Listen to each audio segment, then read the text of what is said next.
A difference between the compound interest on a certain sum for 1.5 साल at 20% per annum is 1176. When the interest is compounded half yearly and compounded annually, the sum is. ICAR assistant 2022 के paper का एक question है, सुनिए मेरे प्यारे भाई। देखो समय है 1.5 साल, ब्याज की दर है 20% पर एनम।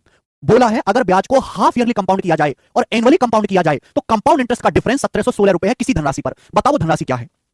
आप सुनो, पहला केस लेते हैं। अगर आप ब्याज को हाफ ईयरली कंपाउंड करोगे, हाफ ईयरली समय 1.5 साल है, अगर आपके पास 1.5 साल का समय है, 1.5 साल का हाफ ईयरली कंपाउंड करोगे, हाफ ईयरली तो 6 महीने की 3 साइकिल बनेंगी, 6 महीने की। ब्याज 1 साल में 20% है, ब्याज 1 साल में 20% है तो ब्याज 6 महीने में 10% होगा। तो ब्याज हर 6 महीने में 10% होगा तो आपको ब्याज कितना मिलेगा? 10 10 10 का सक्सेसिव 33.1% आपको ब्याज मिलेगा। अगर आप हाफ ईयरली कंपाउंड करोगे तो 1.5 साल में आपको 33.1% ब्याज मिलेगा। सेकंड केस, अगर आप एनुअली कंपाउंड करोगे, वार्षिक संयोजित करोगे, समय 1.5 साल है, अगर आपके पास 1.5 साल का समय है, एनुअली कंपाउंड करोगे 1 साल तो पूरा हो जाएगा, लेकिन मेरे प्यारे भाई आधा साल की ही साइकिल बन जाएगी, पूरा साल हो ही नहीं पाएगा। 1 साल तो पूरा हो जाएगा मेरे प्यारे भाई, लेकिन आधे साल की मेरे दोस्तों साइकिल ये हाफ ही रह जाएगी। बच्चे 1 साल में कितना ब्याज है? 20%।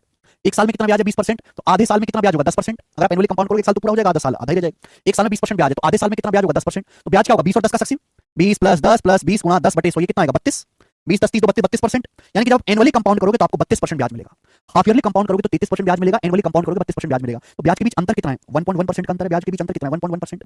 जबकि सवाल के अनुसार कंपाउंड इंटरेस्ट के बीच जो डिफरेंस है 1716 रुपए का है। तो 1.1% की वैल्यू ही 1716 रुपए है। आपसे प्रिंसिपल 100% की वैल्यू पूछ रही है तो दशमलव हटाऊंगा तो यहाँ 0 बढ़ जाएगी। 11 से कितनी बार जाएगा? 11 कम 11 6 11 5 55 11 66। तो 1% की वैल्यू यहाँ से 1560 रुपए आ गई। 1% की वैल्यू 1560 है, 100% की वैल्यू कितना है? ये आ गया 1,56,000 रुपए। 100% की वैल्यू ये